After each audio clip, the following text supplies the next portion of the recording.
being an NRI is always going to be a bittersweet feeling.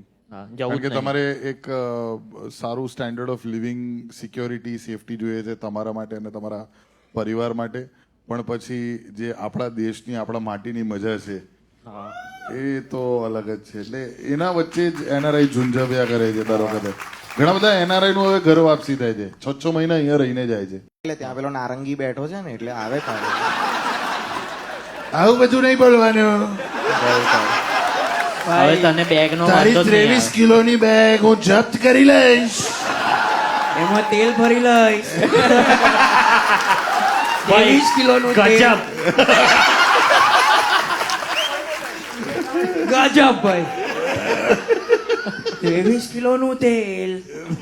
23 કિલોનું. આટલા joke મારે છે ને, જેવું વિઝા ઇન્ટરવ્યુ નજીક આવશે ને આ વાલી ક્લિપ ડિલીટ કરવા બેસે. મસ્ત છે માણસ. વચ્ચે જ આને કહેતો હતો કે એમનું બાયોપિક બનાવવું હોય ને તો ગોવિંદાને લઈને બનાવવું છે.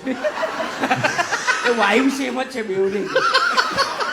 તરત યુનાઇટેડ નેશન માં અરે શેઠજી